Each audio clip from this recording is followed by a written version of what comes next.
একটা লেবার পর্যন্ত বাংলাদেশের চেয়ে 1 লাখ টাকা বেতন বেশি পায় পাশের দেশ। অন্যান্য সব দেশে নেপালিয়ানরা পায়, ভুটানের লোকজন পায়, বাংলাদেশ কেন পায় না? সব থেকে উপেক্ষিত আমাদের রেমিটেন্সের ব্যাপারটা। রেমিটেন্সে আমার সবচেয়ে খারাপ লাগলো আপনার মানে ওই যে সিঙ্গাপুরে এস আলম যে বড় শপিং মলটা কিনেছে, ওইখানে সামনে বড় মাঠটা, ওইখানে প্রচুর বাঙালি কমিউনিটির লোকজন আসে। তো আপনি কি পরিমাণ আমাদের মানে আইরনি আপনি ভাবেন, সিঙ্গাপুরে মানুষ কি পরিমাণ কষ্ট করে প্রবাসীরা দেশে টাকা পাঠায়, সে দেখতেছে যে এই প্রবাসীরা যেই টাকা পাঠায় সেই টাকাই তো লুটপাট হয়েছে। সেই লুটপাট কইরা বাংলাদেশের ব্যবসায়ী নামে এই বদমাইশেরা সেখানে এত বিরাট সিঙ্গাপুরে শপিং মল কিনে ফেলছে, কিন্তু এই শপিং মলে তো তার অ্যাক্সেস নাই, ওটা অনেক দামি শপিং মল, মানে তার পয়সা বাংলাদেশে পাঠায় আর বাংলাদেশ থেকে চুরি করে নিয়ে এরকম সেখানে মানে শপিং মল হচ্ছে।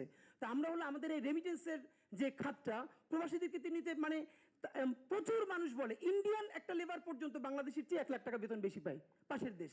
অন্যান্য সব দেশে নেপালিয়ানরা পায়, ভুটানের লোকজন পায়, বাংলাদেশ কেন পায় না? কারণ বাংলাদেশের যেই লোকটা যায় সে যায় শুধু এই যে ঘর মোছার জন্য, ভ্যাকুয়াম ক্লিনার দিয়ে কার্পেট পরিষ্কার করার জন্য। ইন্ডিয়া যেটা পাঠায় সে মিনিমাম ওয়েল্ডিং এর কাজ শিখিয়ে পাঠায়, অনেক কাজ শিখিয়ে পাঠায়। তো এই যে বাংলাদেশে এখন স্যার দেখবেন 3 দিনের একটা ট্রেনিং দেয় এই যে আমাদের বিদেশে প্রবাসীদেরকে, বলেন তো 3 দিনে কে কি মানে ইঞ্জিনিয়ার হয়ে যাবে?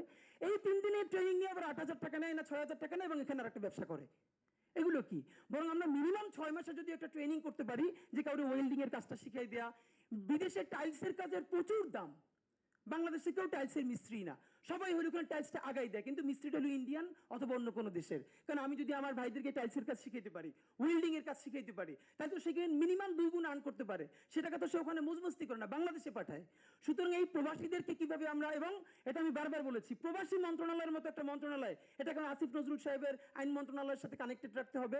উনি কি এমনিতেই আইন মন্ত্রণালয় নিয়ে প্রচুর ব্যস্ত, একজন ডেডিকেটেড ফোর্স এখানে নিযুক্ত করা ছিল যাতে এই সময়টার মধ্যে প্রবাসীদের জন্য একটা ইম্প্যাক্টফুল কিছু করে ফেলতে পারে, না সেটা করতে পারে না। আমরা মাস্টার্সে একটা অ্যাসাইনমেন্ট করেছিলাম, অ্যাসাইনমেন্টটা ছিল যে এই যে রাজনীতিবিদরা কথায় কথায় বলে যে ব্যবসায়ীরা রাজনীতিতে হস্তক্ষেপ করে, আর ব্যবসায়ীরা বলে রাজনীতিবিদরা হস্তক্ষেপ করে, আসলে কে কাকে হস্তক্ষেপ করে এটা বুঝবার জন্য মাস্টার্স, আমি যেহেতু নিজে পলিটিক্যাল সায়েন্সের ছাত্র, আমি আমার জেলায় 5 জন শীর্ষ ব্যবসায়ী আর 5 জন শীর্ষ রাজনীতিবিদের আমরা ইন্টারভিউ করেছিলাম যে আসলে বুঝবার জন্য। তো একই কথা, রাজনীতিবিদরা বলে যে ব্যবসা যদি সে ব্যবসা, তো আসলে সে ব্যবসায়ী তো না, ওই টেন্ডার নেয়, এবারে 2-1টা প্রতিষ্ঠান করলে সেখান থেকে অন্যদেরকে দেয় কেন? এই যে বড় বড় মিছিল মিটিং, এই চাঁদাবাজির পাইপলাইনটা তৈরি না হইলে সে পলিটিক্সটা করবে কেমনে?